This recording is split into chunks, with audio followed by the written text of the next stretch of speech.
towards an inclusive and new immigrant community empowerment. Thank you so much, Dan, for being here with us today. We're really looking forward to it.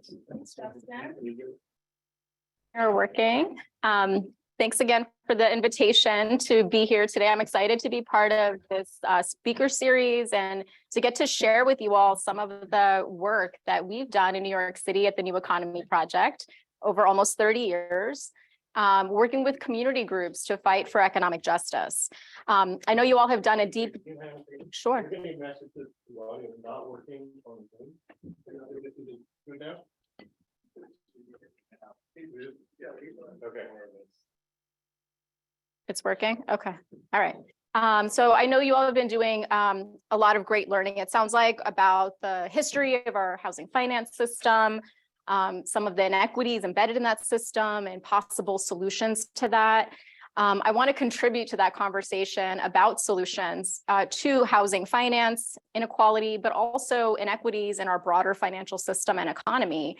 And specifically, I hope to focus today on solutions that we're advancing in New York City and state with dozens of partners that get us beyond immediate reforms and move us towards solutions, long-term solutions, and what we think is needed, which is a fundamental transformation of our economy.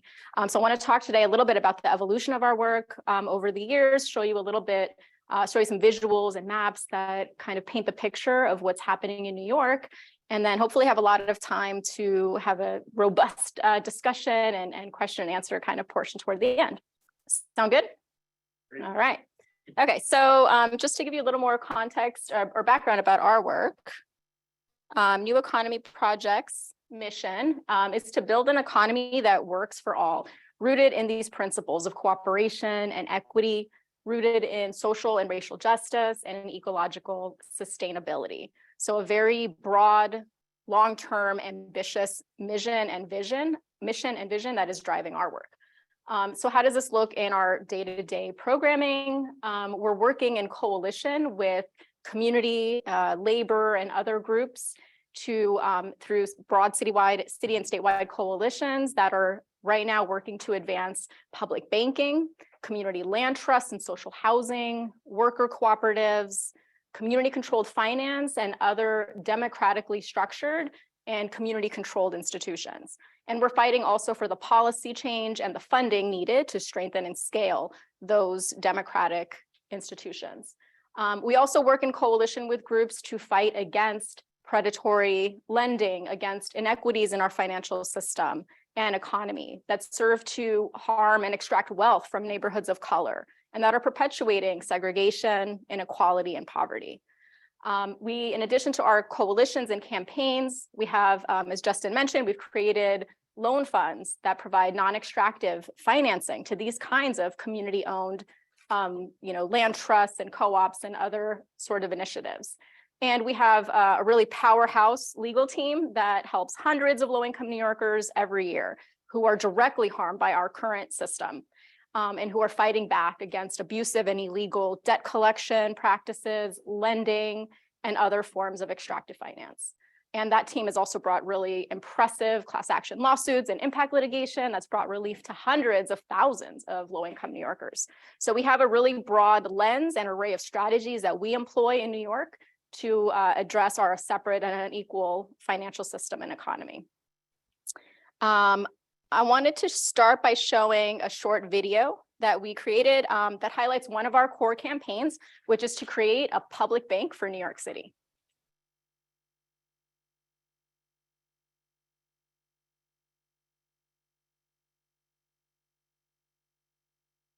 No sound locally.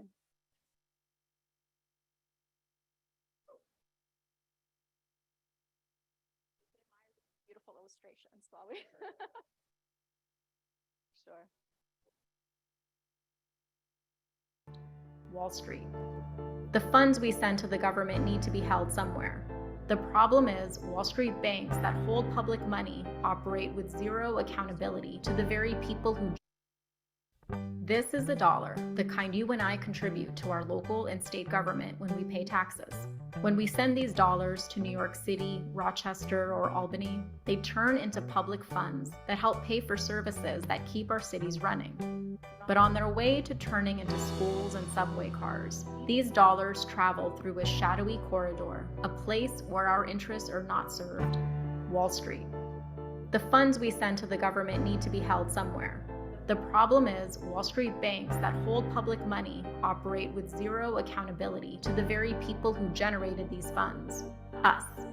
So what kinds of investments are Wall Street banks making? They're giving loans to predatory developers and landlords, while denying them to Black and brown homeowners and small businesses. They're pumping money into fossil fuels and lobbying against renewable energy. And they're funding prisons and immigrant detention centers, fueling and profiting from mass incarceration. Let's not forget these are the same banks that crashed our economy in 2008 and reaped record profits during the pandemic while extracting billions of dollars in fees from struggling New Yorkers. Isn't there somewhere else we could put our public money? I'm so glad you asked. With a public bank, we can ensure that all of our public dollars work for the public good. Instead of lining private pockets, our money would build collective community wealth.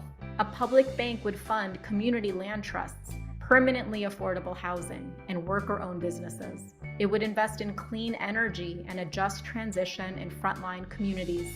And it would partner with community credit unions and others to expand fair banking services and create living wage jobs.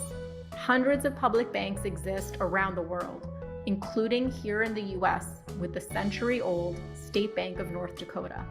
It's time to bring public banking to New York. Let's put our dollars to work for our communities and build an economy that works for everyone. Join the movement. Check out these state and local coalitions to learn more and take action. Okay, so now I'll mute it and we're good. Yeah. Yep, perfect. And so for Okay. the next one too. Okay, great. All right, we figured out the video sitch. Thanks, everybody. Oop. Yeah. Okay. All right. As I hope came through in the video, our public bank campaign, like all of our work, has what we sort of think is central to our work, which is a kind of dual frame of fighting, right? Fighting back and then building, fighting forward. And in the public bank case, we're working for a public bank for New York City, and we'll talk a little bit more about what a public bank is and how it can work. But hopefully what came through in the video is that the motivation for this campaign is both to foster divestment of public money, or sort of municipal city dollars. It's more than 100 billion a year in the case of New York City's annual budget, getting that money out of institutions that have created our two-tiered unequal financial system and economy, and that have invested in these destructive industries and harmed communities and people in our planet. And it's also about investing in community wealth building through social housing and community land trusts, worker ownership, and other democratic forms of ownership in our economy. And that's really core to our work. We're going to talk later about all of these models in more depth, but just to be clear, for us, it's really about system change. And it's not for the sake of creating certain institutions or projects that are kind of existing alongside our current extractive system. We want to change it all. So before we get into the building side, I wanted to just talk briefly about what we're fighting in New York and what we've been fighting for almost 30 years. And I know that you all have seen the maps, you've seen the Hulk maps, you've studied the history of redlining and so on. I just thought it would be interesting to share a little bit about how this played out in our work. So our organization, again, was started in the mid-1990s and really structured as a resource center to support community-based groups that were working in these red line neighborhoods, the sort of white zip codes there that have that have virtually no bank branch present, very, very little bank branch presence. And we were working with those groups to use some of the fair lending laws and tools that you all have learned about, including the Community Reinvestment Act, to get banks to the table, to get bank regulators and other policymakers to the table, to press for fair lending and needed investments in their communities for affordable housing and small business development, for other needs. And with some successes, right? We were able to work with groups to keep branches open, to start community-based credit unions in those red line neighborhoods, and much more. We also, so, you know, you see on the right some of the kind of higher cost and predatory services that fill the void left by those banks, right? The check cashers and pawn shops, the, you know, fast cash and other kinds of entities that aren't, you know, facilitating people saving, or, you know, they're just extracting funds from low income people across New York City. Of course, during the subprime lending explosion, these are the same neighborhoods that experience that influx of destructive credit. So a lot of the groups that we had been working with to try to bring fair lending and affordable capital into communities were suddenly dealing with this onslaught of high cost, destructive credit in their communities. And this wasn't, you know, this wasn't financing by the banks that people recognize. These were mortgage companies, subprime lenders that were really initially, you know, from the mid-90s until about this time, were really focused on targeting neighborhoods of color where there was significant homeownership. Contrary to the notion of the city as a city of renters, about 30% of New Yorkers own their homes. There's different forms of ownership, co-ops, and so on. But in those neighborhoods with the cross-hatching, where the population is more than 70% people of color and more than 50% Black or Latino, those were neighborhoods where there was significant 1 to 4 family home ownership. And these were, you know, families that had decades of ownership, that had owned those homes for decades and had built up significant equity, and were, you know, maybe you all have studied and learned these stories, but really targeted by brokers, home improvement contractors, and others, and lured into these traps, these high cost subprime loans that stripped the equity out of their home through high fees, high interest rates, and really set up a system where these owners that, you know, the prototype was really, it was really stark, it was really dramatic in New York as in other places. These were elderly, predominantly Black and other people of color women. There were seniors, widowers, and widows that were targeted for these loans. And through repeated loan flipping, lost hundreds of thousands of dollars of their home equity, their wealth, their stability. Foreclosure, foreclosure rates in those neighborhoods spiked, obviously. And all of this led, as we know, to the 2008 collapse of the subprime lending market, the foreclosure crisis, the ensuing recession. And, this, I just want to underscore, this is a map that shows this is just capturing 1 year. We've been producing these maps for far too long. And, when you think about year after year, these patterns and the massive wealth extraction that has taken place in these neighborhoods of color from Black and brown families, from communities, and really it's a wealth transfer from these neighborhoods to Wall Street, which was behind the scenes, and then sometimes even in the front of the scenes, fueling the growth of subprime predatory lending and profiting from it until the collapse. And so we see this as a couple of things, right?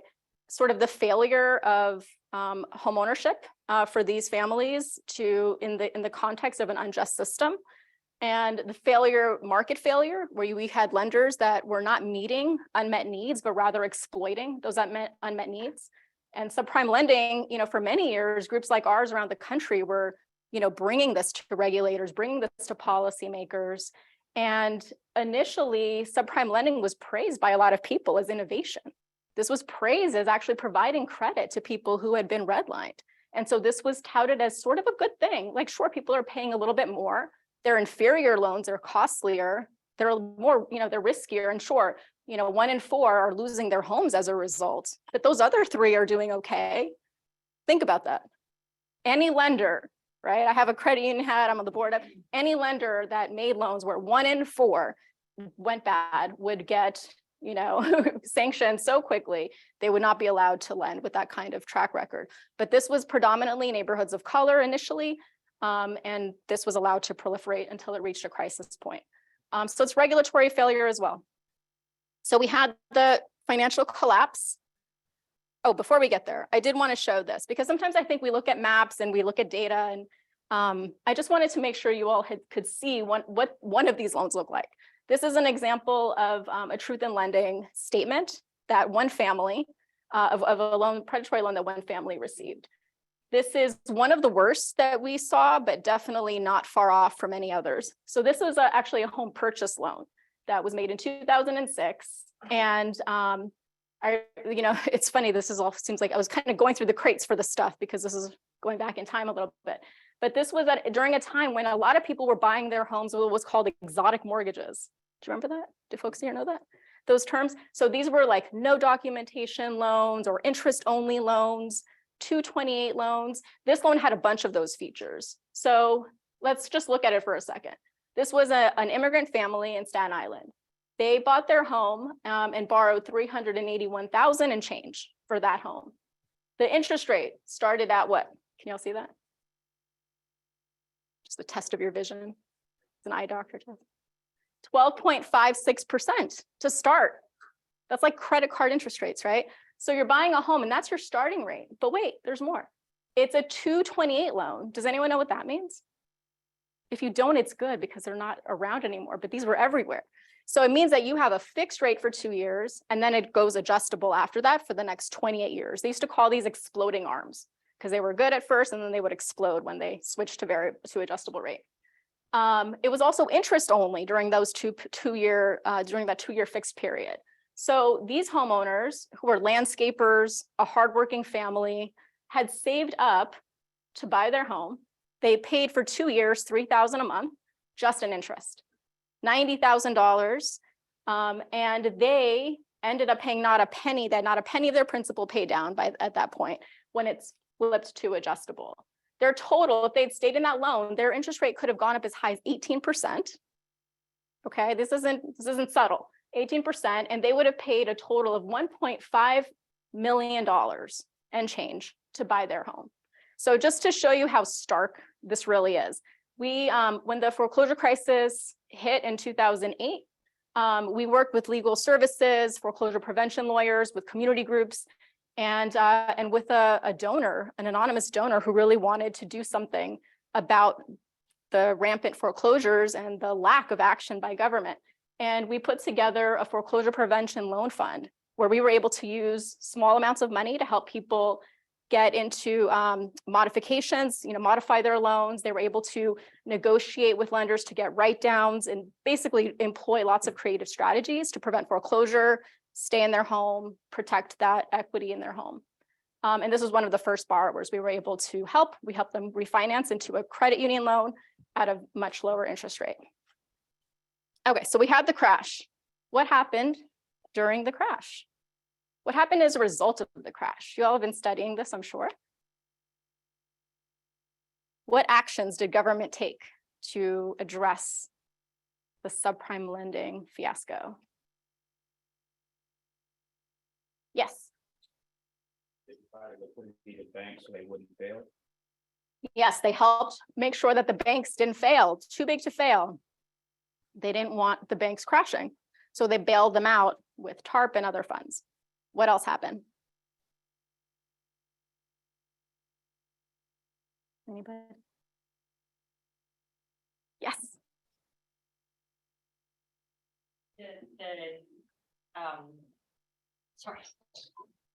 Congress passed the Dodd-Frank Act and created the Consumer Financial Protection Bureau. Yes, Dodd-Frank passed. The Consumer Financial Protection Bureau was created. The CFPB was the first agency that was explicitly charged with looking at our financial marketplace and thinking about consumers, people, and communities, and making sure that there were protections put in place. It was the first agency. This was sort of like the 8th or 9th thing that many of the other federal banking agencies looked at. So that was a huge positive development out of the, a positive response to the crisis for sure. Did the banks get reined in? Did they stop doing predatory lending, discriminating against Black and brown homeowners and home buyers and small businesses? Did we get a more stable and deconsolidated banking system out of it? No. Okay, everyone's shaking their head. Okay, so you have up there, the banks are bigger, more consolidated, more powerful than ever. The control that they wield over our economy is greater than ever. And over our democracy, right? The lobbying that they do and that they fund continuously. And and then we have a couple of other sort of headlines here that bring us to the present day.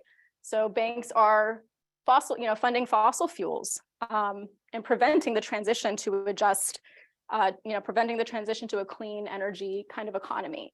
We have Wells Fargo periodically, getting caught into some sort of scandals. This is the latest, where they were rejected, many more Black applicants during the mortgage refinancing boom. During the pandemic, banks hit low-income customers or lowest income customers with, just all sorts of billions of dollars of fees, and failed to deliver federal relief funds, including through the Paycheck Protection Program for small businesses, equitably, right? They went to their most lucrative, highest, their biggest customers, basically, instead of distributing it to the small businesses that needed it the most. So all of this, after the crash happened, we were involved, in creating some of the strongest state protections in the country. We helped mobilize groups to help, shape and fight for the CFPB, made sure that federal regulators and policymakers heard from on-the-ground groups and people, so that that could inform the perspective as they were creating this new agency and establishing new regulations. But fundamentally, we see that things haven't changed much, right? So what did we learn from all of that work? One is that the housing finance system, right, is part of a much broader financial system that was never designed to serve Black and brown people or communities, much less help them create wealth, right? And in fact, it served to, in myriad ways, extract wealth from those communities and perpetuate widening racial inequality. The banks were also driving all sorts of other crises, health and housing, and in our climate crisis. So what do we do in the face of that, right? Of this daunting problem and understanding? We did a lot of soul searching and strategic planning, and with our partners and with our board and with lots of others in this space that felt the same way, that had really been in the front lines doing this work, trying to reform the system. And we landed in a place where we were thinking about, where could we use our resources to best effect? And what do we really need, right? Fighting and, winning this law, closing that loophole, getting this bank sanctioned, all were sort of incremental, these are all definitely incremental changes that we were able to make. But fundamentally, what were we working toward? It felt like endless whack-a-mole, right? Endless reform. And reforming, you're kind of like working within and even rationalizing that system. And so if we think that this is so fundamentally unjust as structured, how can we challenge ourselves to think more broadly, to have vision, a long-term vision? Reforms are needed, right, to address the immediate harms, the here and now. But can we also challenge ourselves? And I'm saying us as like we and our coalition of groups across the city and state, to really think boldly about what could replace the system. What could this look like if we know that this is not sustainable? And central to that vision is community wealth building. Some people call it solidarity economy or cooperative economics. There's some slight nuances, right? But the idea being a couple of things. One is that we need to move beyond individual solutions, like individual asset building. We're not going to asset build or product design our way out of our unjust financial system. We need to think about changing systems. Systems created this problem. We need system change to get out of it. We need to think about neighborhoods, right? These problems don't just manifest one by one. These are whole communities and neighborhoods. So we need place-based approaches as well, right, as part of the solutions. And so, this is one frame that we can think about. How do we change our economic system so that we have broader ownership, democratic ownership and control that goes beyond the people at the top, the corporations at the top? How do we advance racial equity, prosperity, and stability? And most of all, ecological sustainability, right? We need to make sure this planet exists. So public banking for us, it's both one of those models itself, right? And it can also foster and direct capital to other community wealth building models. So let me just ask, how many people here feel like you know more or less what a public bank is?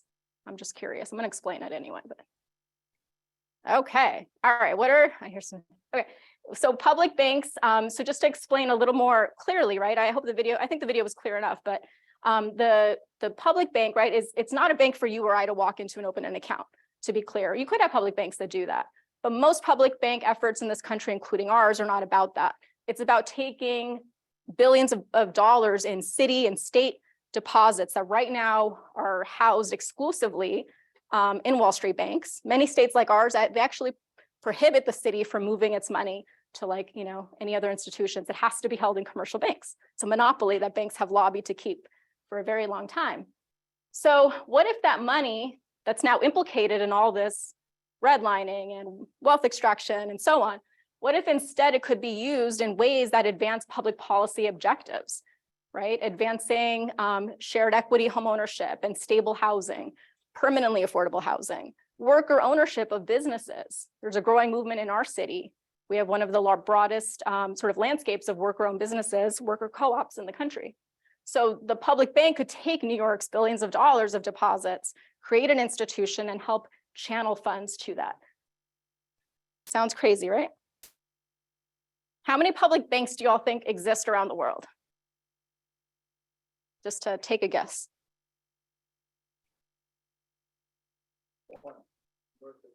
One, North Dakota. Yes, the State Bank of North Dakota, it's 100 years old. It's the most well-known and I think the longest running. It is the longest running public bank in this country. It's the State Bank of North Dakota, and it's been credited with all sorts of things, right?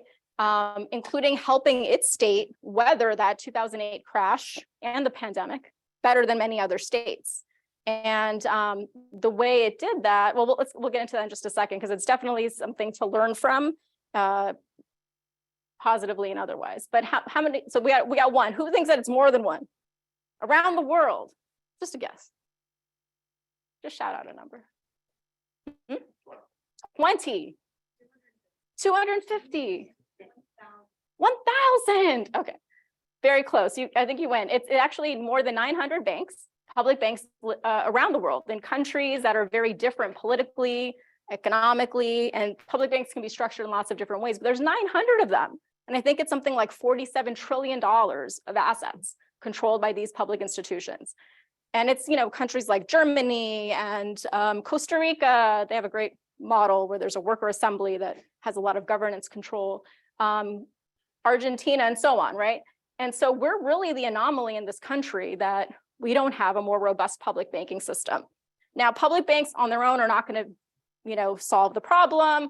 They're not alone even going to necessarily be advancing the objectives that I just laid out. Not every public bank around the world does that. Many of them do portions of it. But we have a really clear vision in New York that is based on these pillars, that we want a public bank to advance financial, climate, worker, and housing justice. And the way that it's going to do that is both, again, through divestment from destructive entities in those sectors, and by investing into responsible, affordable, community-controlled parts of these movements. So a key area for the public bank that we are planning to see, and the public bank would actually be structured to prioritize these kinds of investments, is in community land trusts and social housing. What are some of the kind of features, the common characteristics of social housing? Because community land trusts is they're one model, but there's many others. But what differentiates social housing from just regular market rate or other affordable housing? Yep. You did just say this, but typically there's some form of regulation of the housing that removes it from market-based speculation. So in the example of a community land trust, the land lease might be 99 years so as to protect it from further cumulative speculation value. Yes. Okay, so that's one thing, that social housing, community land trust or otherwise, it insulates housing from the speculative market. And by doing that, it's able to set terms in many different ways that preserve the affordability over the long term or even in perpetuity. So that's really a powerful point. What else characterizes social housing? There are some structures built in of community-driven decision-making. So in the example of CLTs, there's the tripartite board structure where residents are actually a part, who live in the housing are a part of making decisions about them. But there's like built-in control of people who are in the neighborhood and in the housing. And you had comments. Yeah, some, I was just gonna say, similar to the administration and governance. Yep, perfectly. Yeah, so there's community and resident control, and that can look lots of different ways. And good, okay, y'all have studied this, I see.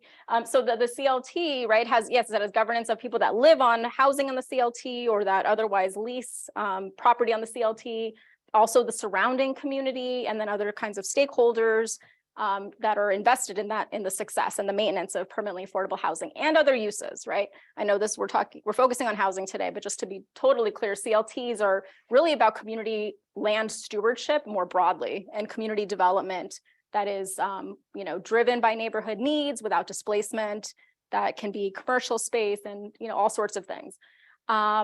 What's another kind of model of social housing or another important feature of it?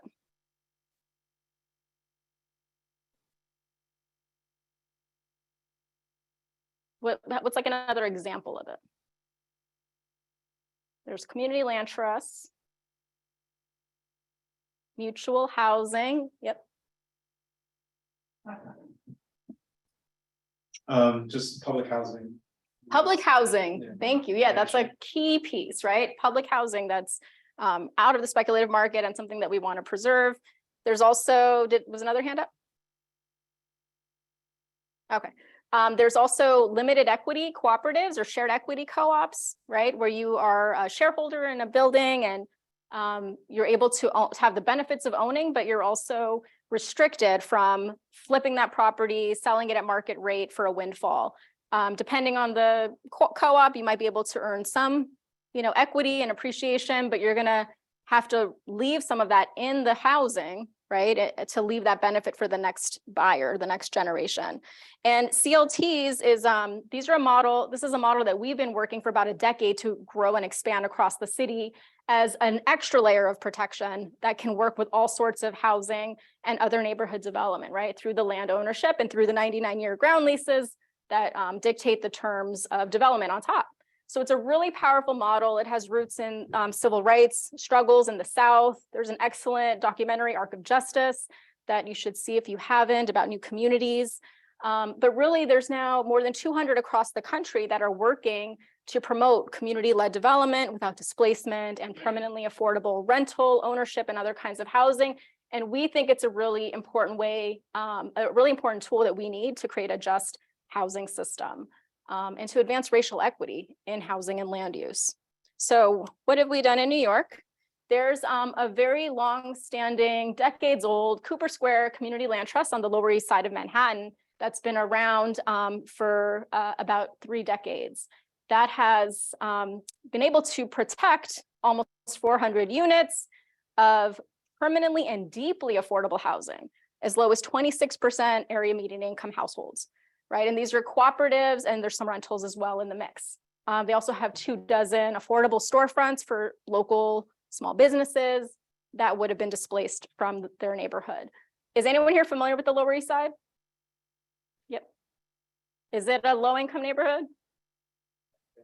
It has been, and it's gentrified significantly. There's a lot of institutions there that have, including this one, that organized when it was a very different neighborhood.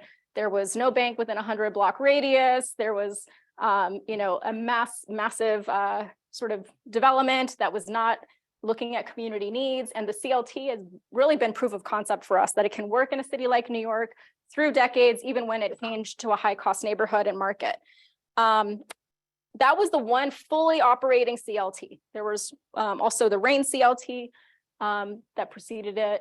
But there's, since then, what we've done over the past decade is really work with community groups to expand the model in neighborhoods across the city that are dealing with housing insecurity, that are dealing with predatory development and speculation. They have private equity companies buying up affordable housing in their communities and pushing people out with their tactics. We have neighborhoods that are approaching CLTs from an environmental justice perspective as a way to protect land and open space. And just really all sorts of models here. Everything from mutual rental housing to supportive housing and limited equity cooperatives. And one of the ways we've been able to grow this movement is by getting fighting for city support. We've had the city council invest almost $4 million in community land trust organizing over the past few years. And that support has directly funded those grassroots groups to get incubated, to launch, to organize in their neighborhoods, to continue to steward and protect the properties they have, and also to expand their portfolios. There's about 1,200 or so units of affordable housing, permanently affordable housing right now that are either in CLTs or in pipeline on their way to CLTs. And I wanted to show you just one example of one of our superstar CLTs in New York, which is the East New York CLT.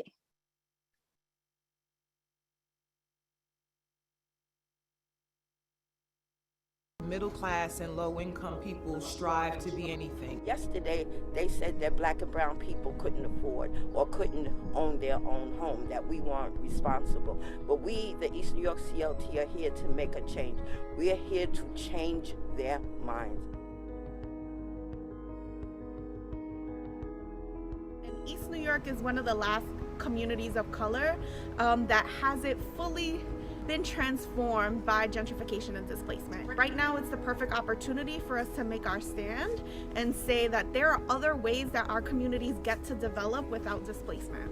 As I stand here and I look at this particular NYPD police parking lot, which is actually owned by HPD, which goal and purpose is to build housing, but right now it's just a parking lot. We have to change the narrative. There's no way that people who have lived in this community for decades, raised their families here, gone to school here, worked here, cannot afford to own here. A community land trust is a tool to address housing and economic injustice in our community. A CLT is a nonprofit organization governed by a board of community residents that treats land as a public good. A CLT acquires and holds land to ensure that it is always used in ways that benefit the local community. We're really in a time where we're able to shift what housing means, and instead of housing being a commodity, this is an opportunity to create housing as a right. We are boots on the ground in the community. We have surveyed over 250 lots right here in East New York that are city-owned, which are vacant. We can be using it for housing. We can be using it for public spaces. We can be using it for locally owned business commercial spaces. East New York CLT are the pride of East New York. We are East New York CLT. They are the community. They are the mothers, the fathers, the daughters, the brothers. East New York CLT is people like me, everyday Jane and John Does, who really want to see their community evolve. The black and brown people that live in this community are East New York CLT. I want to say that the CLT is probably the best of the best that this neighborhood has to offer people. To me, it has meant friendship, unity. More than affordable, it's sustainable. Ownership. Stability. Unlimited generational wealth. Because it's a new venture. It's a revolution in the way that we look at affordable ownership.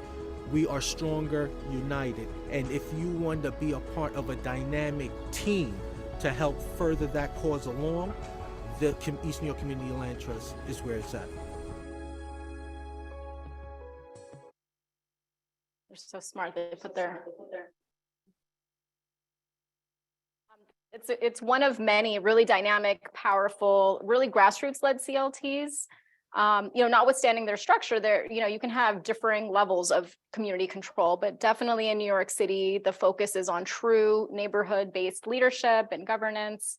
So we're moving now in New York. When we started, it was kind of like, what is a CLT? Even though we had Cooper Square as a really powerful, effective model, I would say by and large, even within the housing field and certainly among lenders and funders and policymakers, CLTs weren't really understood. They weren't recognized as something that we needed to address our city's affordability crisis. We've come a long way since then, and we now have city and state elected officials, bless you, supporting CLTs, including them in their platform. Like I mentioned, making sure that the city's budget includes millions of dollars for CLT funding, for organizing, and so on. The mayor, even the last mayor and this mayor have included CLTs as part of their affordable housing plans and made some commitments to it. Sounds really great. It's still very, very incremental. And I think this kind of work in social housing in general has been seen as sort of a niche or kind of, side kind of project. We're trying to make it a much bigger share of housing that is developed in New York City, and certainly a much bigger share of where public land and public subsidies go. And so we're focusing now on a whole slate of policies, local and state policies, that are going to build on the growth of CLTs and create property pipelines, funding and financing and other resources that they need to succeed. But before I do that, and then we'll open it up for some more discussion, I just wanted to ask if there was any questions so far about any of this or any of the other, or anything that you wanted to add about anything we've covered so far. Yes.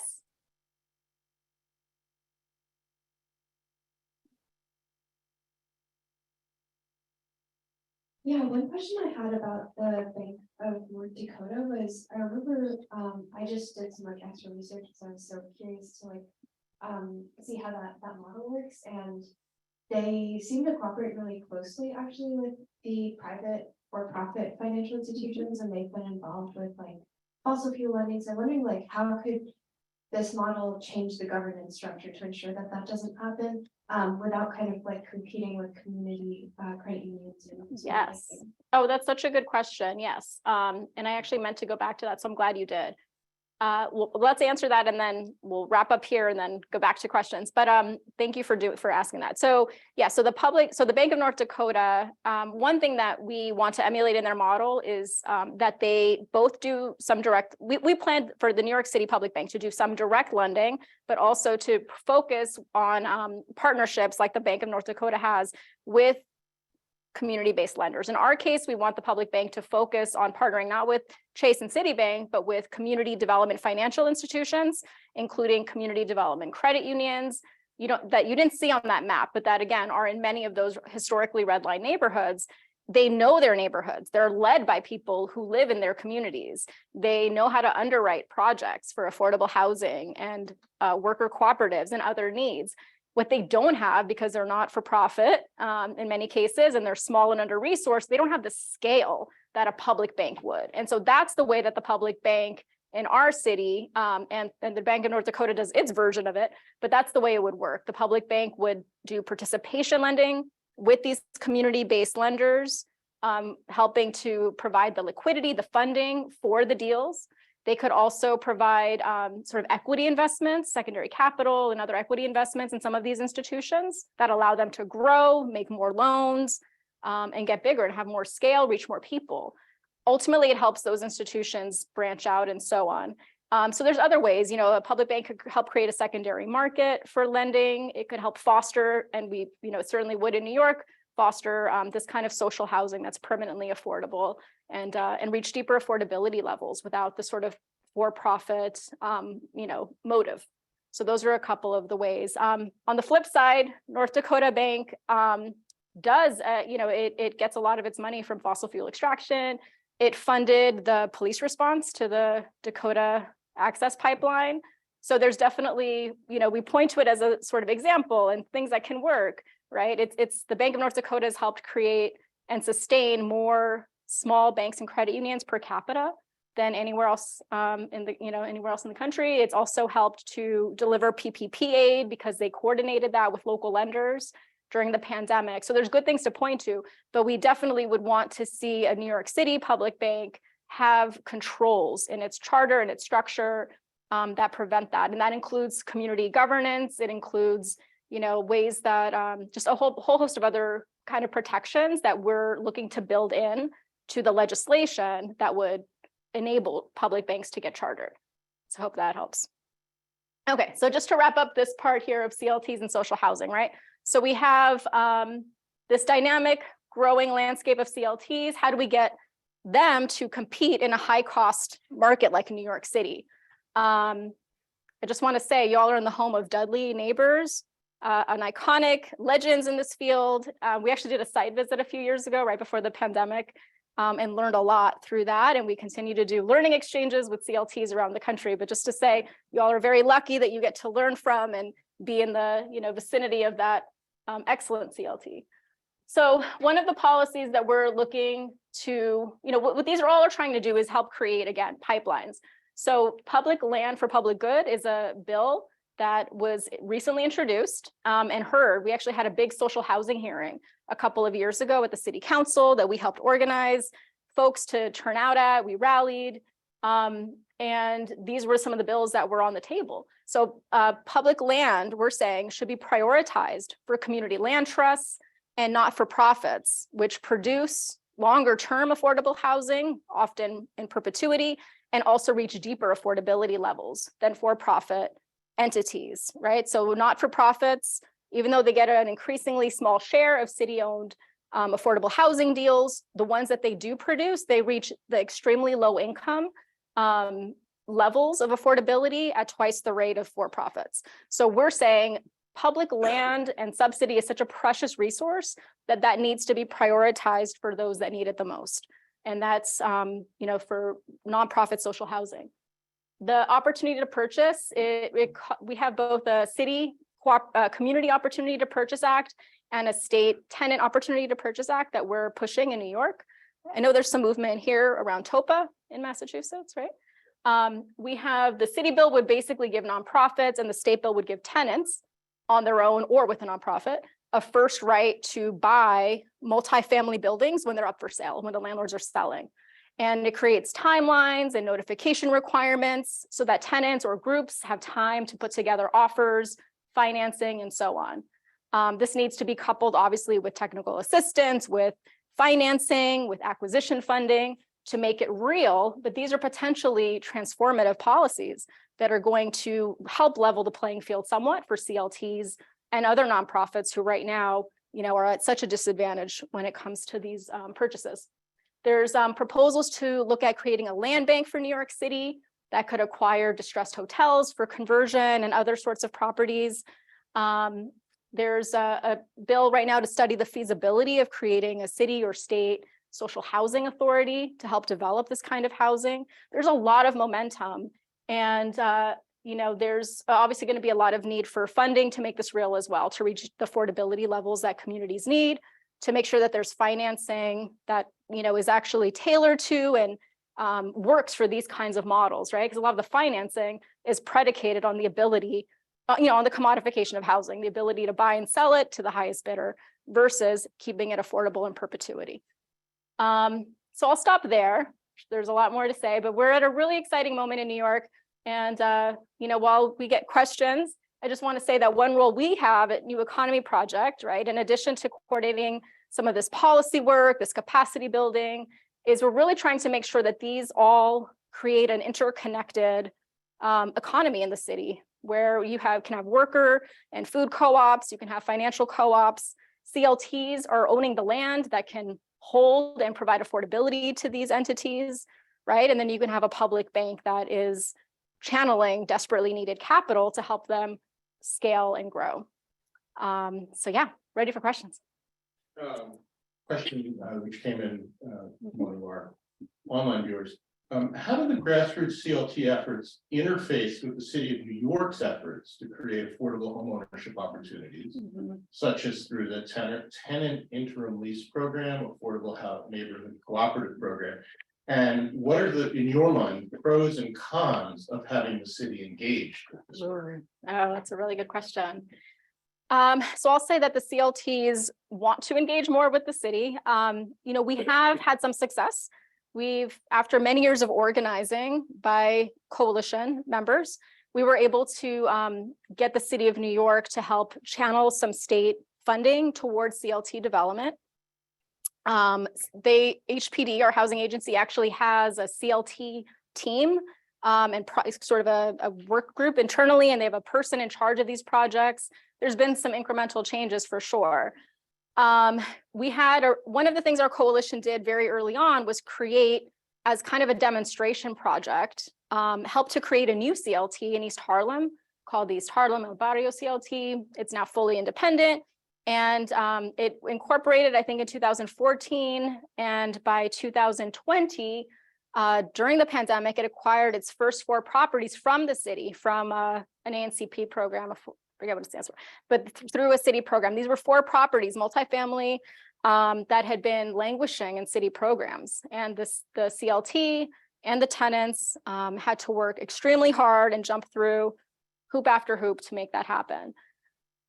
So all to say that I think, when we think about CLTs and existing programs, right? The existing system is not always it doesn't always recognize that model, but the scale of the problem requires public resources. So there's going to be a tension there as we, collectively as a movement start to navigate these programs, these limitations. I think we're trying to make the case to the city that CLTs shouldn't be seen as, okay, another entity we have to deal with when we're putting together our regulatory agreements, but instead another entity that can help the city meet its goals, right? By adding that extra layer of enforcement, that extra layer of stewardship that the city can't provide. The city doesn't have the resources to monitor and enforce its many thousands of regulatory agreements. CLTs can help play that role. We also got the city to abolish the tax lien sale in New York, and the CLTs are going to play an important role in replacing what comes next, we think.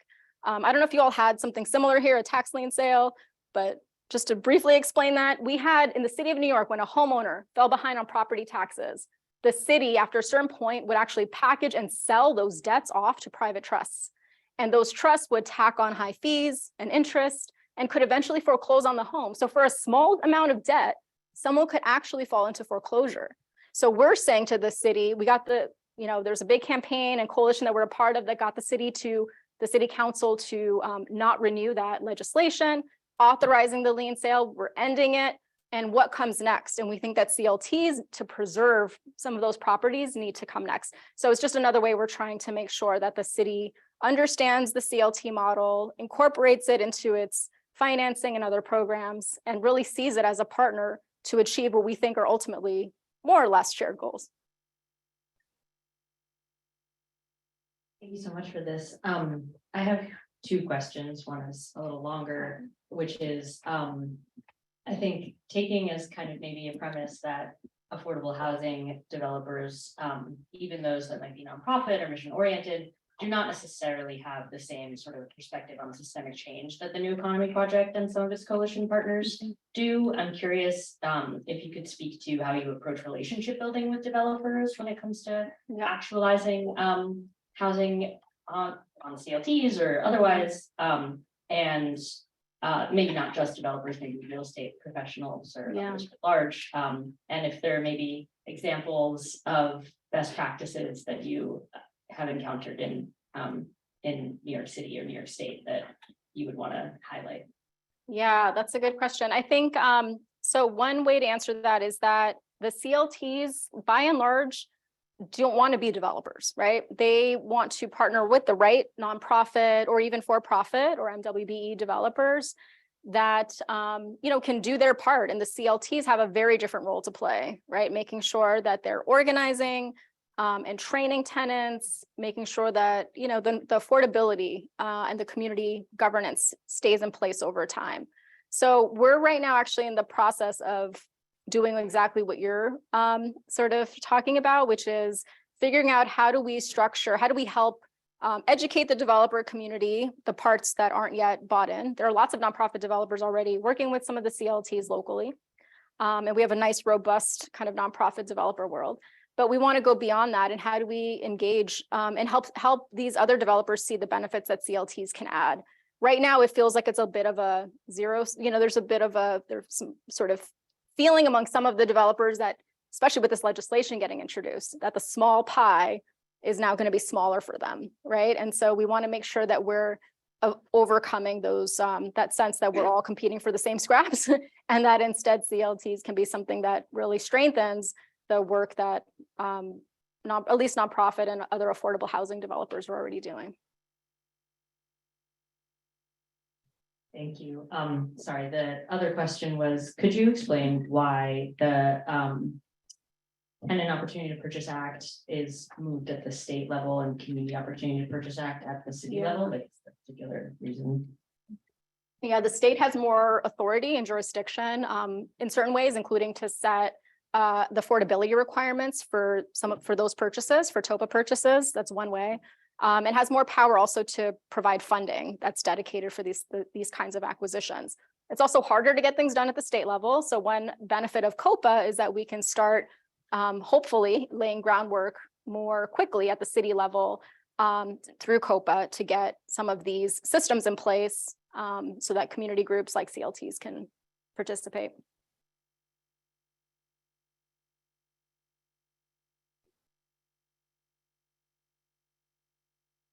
We actually have a bunch of terrific questions online, but I'm going to combine two of them because they touch on in some ways similar themes. So the first says that ensuring permanent affordability with homeowners can conflict with the potential for intergenerational wealth building. And how do you reconcile these objectives? And then relate in a certain sense related is a question that says that the public bank in making some of the social investments, presumably the financial return interest rates paid to the city will be lower than the market rates paid by the Wall Street Bank. And you have a sense of the scale of that issue and how do you kind of reconcile that potential conflict with desirable outcomes? Yeah. So I'll try to more briefly answer the public bank one.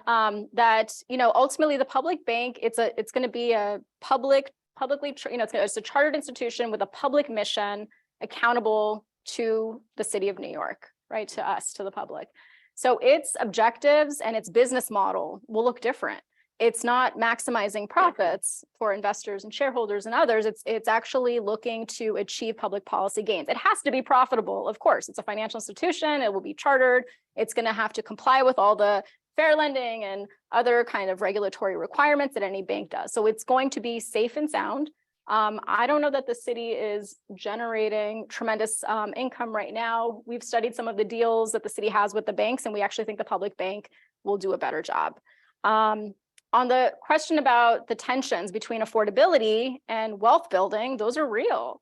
It's a huge question, right? And it's a huge tension. We can't have affordability if we're trying to maximize individual profit and through the sale of homes at market rates. So how do you balance that? And there's a bunch of answers to that. And I think one is that, so first, community land trusts and housing on CLTs and other social housing, they provide a lot of the same benefits that traditional mainstream homeownership does, right? The stability of your housing, the ability to stay in your community, your control over your housing, the ability to leave it to your kids, your heirs, participation in the in community and sort of that kind of agency, all of that. They also provide more opportunities for, governance and participation in local development.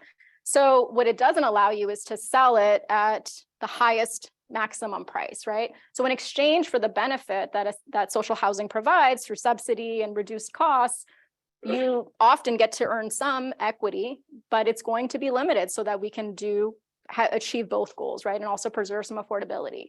Another answer is that a lot of people who buy on CLTs, they don't qualify in the private market. So it's not like they're giving that up to begin with, right? This is an entry point to stable ownership of housing. And there's a lot more to talk about, right? Like sort of thinking about how home ownership works differently, and it doesn't provide the same benefits to people of color and in neighborhoods of color than it does to white families, right? It just hasn't. Lower appraisal values, you're more likely to be hit with subprime and predatory lending. There's all sorts of evidence that shows that this approach, it hasn't worked because we have an unequal market. And I would just say that, the goal here is to go beyond this idea of trying to help a few people tap into and benefit from the unjust system and really rethinking housing as the jackpot, right? And thinking about housing as a human right. As you heard, housing is something that we all deserve. Housing is something that we should provide. And of course, we need to think about other policies that facilitate this, right? It's not the CLTs on their own. We need to tax wealth differently. We need different zoning and other laws. There's a whole kind of set of changes that need to happen. So we recognize that, but the objective of social housing is really to stabilize and meet fundamental needs.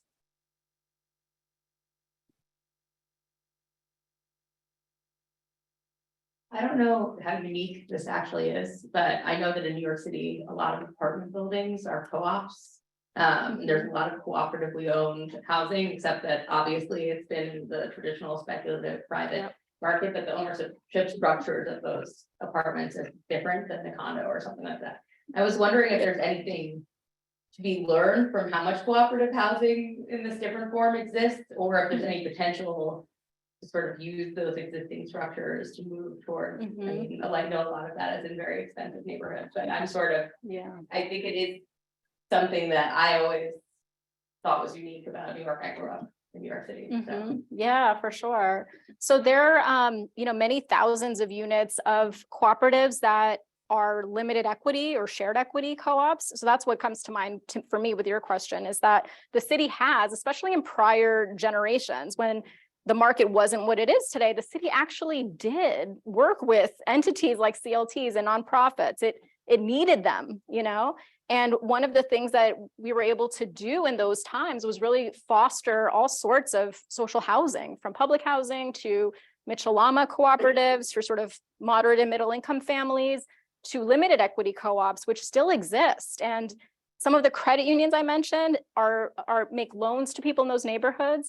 People can buy apartments in New York City for like $20,000 through some of these programs, right? And it really, and obviously it can go up from there, but it's one of the few very truly affordable homes, deeply affordable homeownership options in the city of New York. So that's a model where it's similar structure in terms of being a cooperative, but there are restrictions, resale restrictions, so that when you sell, you can't sell to the highest bidder. There's like sort of ranges and formulas, resale formulas, and so on that you have to follow, but it gives people stable, affordable housing. And we were at a hearing, like I said, a couple of weeks ago, where someone from the Community Service Society was testifying. They have some great reports about social housing and made this really poignant point, which is, what if we had those laws that I had up there before? What if we had those in place like 30 years ago? Imagine what would look different in our communities.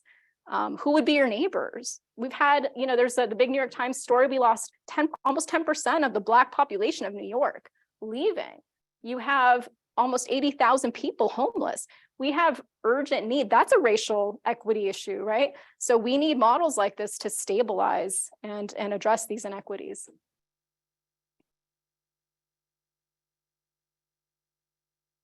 I have a question about the CLT's process or criteria for acquiring land. Yep. And then in specifically the highly speculated or about to be gentrifying area, I think there are some tensions.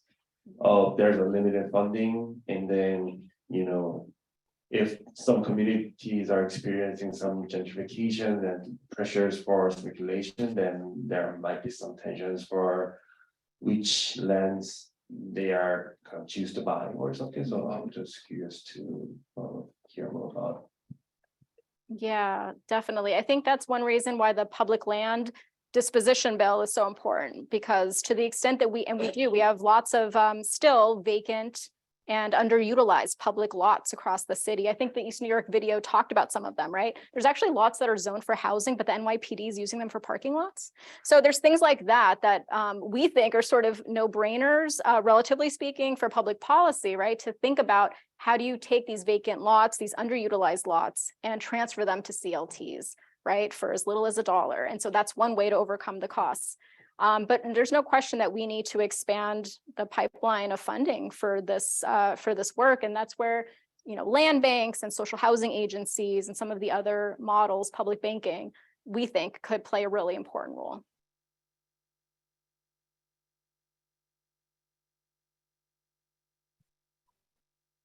Thank you for the lecture today. I am trying to imagine a future, just to better understand the concept of public banking. I'm trying to imagine what a future in the United States would be of public banking at scale. And I'm curious also along these things of community power and economic democracy that we've talked about, when it comes to municipal versus state versus federal, are there pros and cons to these different scales of public banking? And or is there a future in which we have public banks at all levels and there's no kind of fallout or problematic interactions there?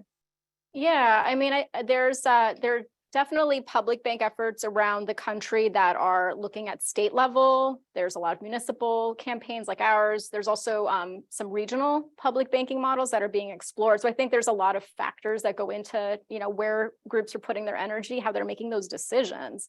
I think because the city of New York has such a huge economy and is so different from the rest of our state, we're looking at a municipal bank as the way we could best meet our local needs, not to the exclusion of a state public bank either, right? These things can coexist, and in many other countries, you do have multiple public banks. So, for us, the equation was really about need, scale, and, political feasibility as well. We want to make sure, again, this is a public bank that looks a certain way. You could have a public bank. There's nothing intrinsically just or progressive or transformative about any of those models. They have to be structured the right way. There has to be the right governance. There has to be the right sort of baked in the case of the public bank, charter directing its activities. And you need also a robust organizing and public participation and all the mechanisms to allow that. So you have to think about where and how you're going to be able to win all of that. This is a good follow-on question to that answer. I was thinking a little bit about the way that public banks might be at risk of political capture. And I know this has been true in some cases of public banks. So you can imagine, of course, the public bank would start by investing in things that we might want, like workforce housing. But if cities are also sort of expressions of interest groups and different interest groups are power, it might in the future shift to be focused on industrial subsidies, or it might focus on the needs of current voters versus future residents of the city. What are the guardrails that you would need in place to make a public bank work and not be subject to those kinds of dynamics? Yeah, absolutely. There has to be protection, insulation from any political interference. So even though it's chartered for the public good, it is an independent entity with independent governance. But it's accountable in the way it's organized and the way it does its reporting and the way it is restricted in its investments. So we have baked into there's a state bill that we're promoting, the New York Public Banking Act, that has all of that. It talks about safety and soundness. It talks about governance. It talks about community representation and public participation. And that is absolutely true. It's not a public institution where the next mayor is coming on board and making all the decisions. It has to be protected from that.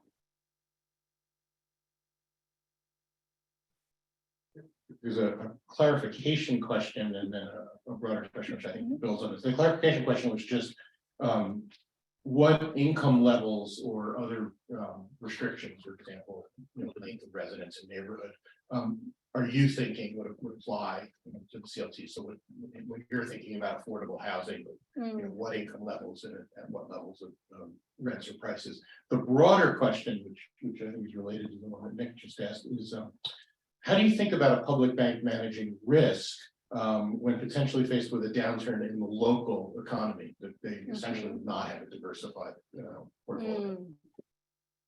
Yeah, I mean, the public bank would have to have a diversified balance sheet. It would. And we're actually in the process of modeling that, and that has to be true. You have to make sure you don't have concentration risk in any one particular kind of lending and so on. It has to do all the same things that other banks do. Most public banks around the world have actually insulated their economies from these downturns, and they've enabled credit to continue to flow when the private market sees up, like after the 2008 crash. So we actually think it's designed exactly to do the opposite. In terms of the CLT affordability levels, CLTs can work with any sort of affordability range. We in New York, the CLT movement grew out of work by our organization, Picture the Homeless, homeless activists, and others that were really focused on deep affordability, reaching the people who are coming out of shelters, at risk of homelessness, people who are at the extremely low income level, right? So 30%, 50%. Most affordable housing is not that, right? It can go as high as, 120%. And a lot of the affordable housing programs are developing housing in neighborhoods that is out of reach of the average income in that community. So our CLT movement is really looking at ways, of course, you need to have mixed some, balance of income, storefronts help with some of that as well. But the focus is really on maximizing deep, really prioritizing deep affordability as much as possible, given the current resources we have.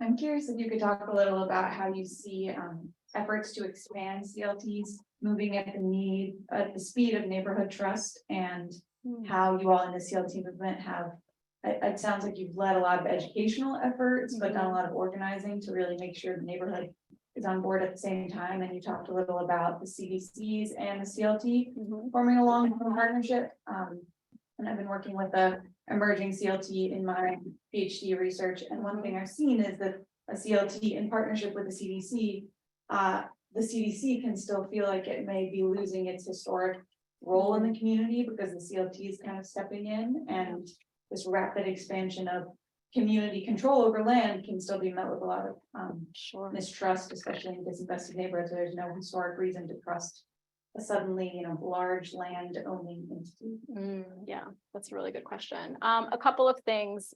One is to your question about the CDC. So yeah, I think that we actually have some CDCs that are helping to incubate new CLTs, recognizing that they have certain roles to play. And there's other lanes that make sense for the CLT to occupy. And I think increasingly the CDC world understands that CLTs are complementary and not a threat. Sometimes it's kind of like you're the shiny new kid on the block, and the people doing the work, can understandably feel like, hey, you're not a panacea. That's, do you guys hear that a lot? Like we hear that a lot. CLTs are not a panacea. It used to be a joke. Like, no, nothing is a panacea. No one is suggesting such.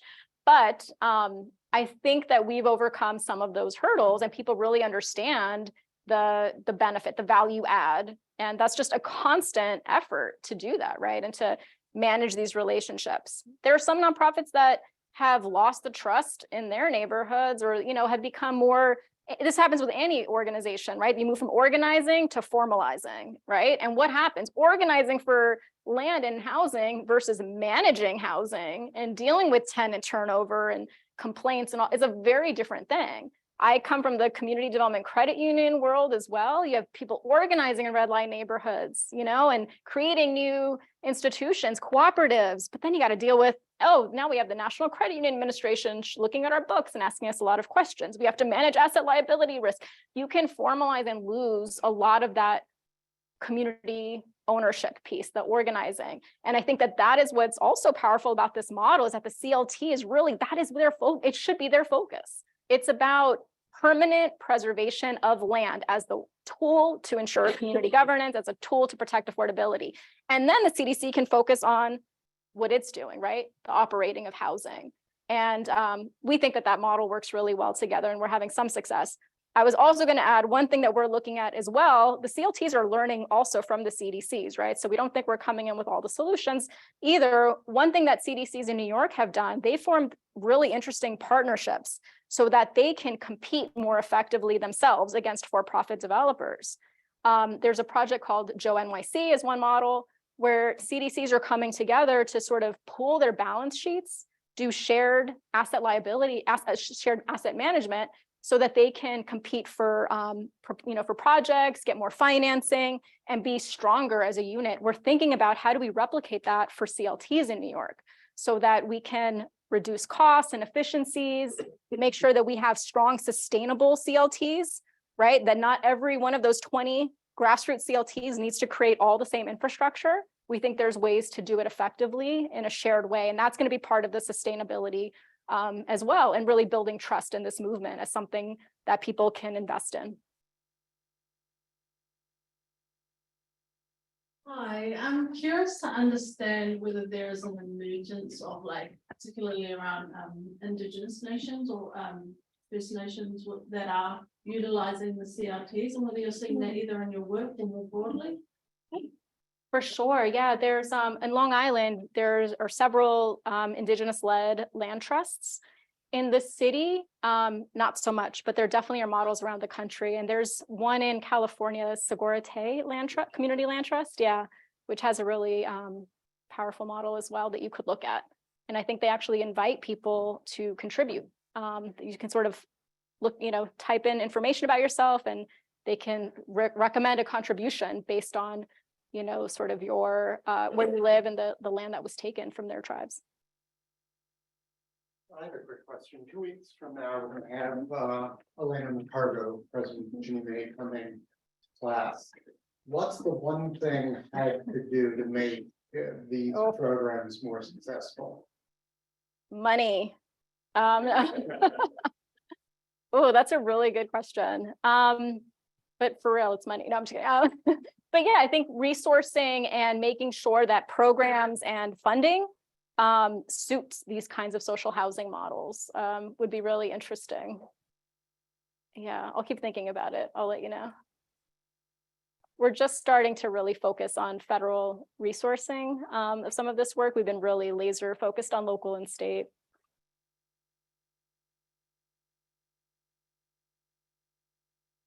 Time for one more question. Hey, pressure's on you now. No, it's all good. Thank you so much for the time today. I think a couple questions around scale have been brought up. I think from a relationship perspective with local private banks, I know in New York it may be a little different than places in the South where I'm from Atlanta. What does it look like for a public and private bank, for smaller private banks to have relationships for the sustainability efforts of this city? So sorry, I just want to make sure I understand. So like for private banks to have relationships with the public bank? Oh, okay, sure. Yep. How do you see that as a? Yeah. Well, let me share the story of the credit union where I'm on the board. It's called Lower East Side People's. It branched out citywide, literally. So it needs to probably update its name, but it's still like the People's Credit Union, has branches in East Harlem, Staten Island. And we're actually, we have a van that we're driving around parts of the South Bronx in partnership with community groups to start building a base there to open a new branch in South Bronx. So that credit union, started out of redlining, provides one of the few institutions that serves low-income people and immigrants in New York City. We're a city of immigrants, including undocumented immigrants that the big banks largely exclude from accounts, loans, and everything else. This credit union is also one of the main lenders that supports people buying into limited equity cooperatives and makes direct building loans to those shared equity co-ops, the buildings themselves for repairs, renovations, things like that. So in that case, the credit union and other credit unions around the city are actually part of the public bank campaign because they see what a benefit it would be to their efforts to grow and to be able to do more.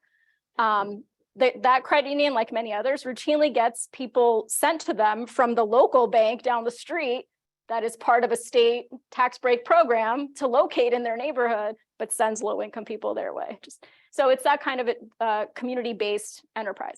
So that lender, that community development credit union is going to partner with the bank in the following ways, right? It's going to leverage its knowledge of the local community, its ability to identify deals.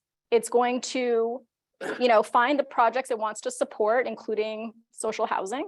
And it can partner up with the bank that can provide the additional liquidity, the funding needed to make a big deal happen. That would be too big, right? Too large of a loan for a relatively small institution to hold on its books.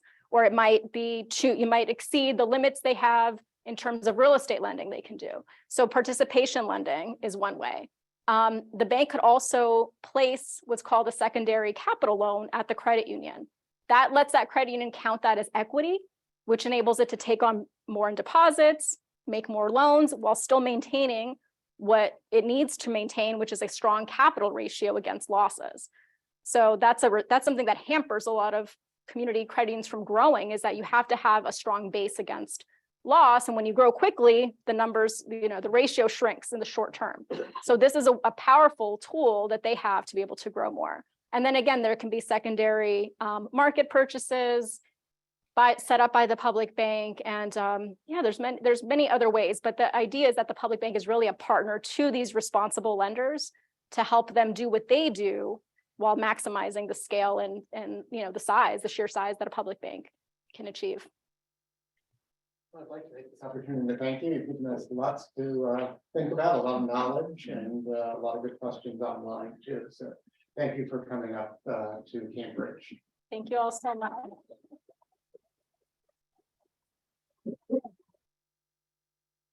Just want to end by encouraging you to check out our websites. neweconomynyc.org is us. And then those are some of the coalitions below that we coordinate. So thanks so much, everyone, for the time, and hope to hear from some of you and cross paths in the future. Thanks again for the invitation. Thank you. Great job.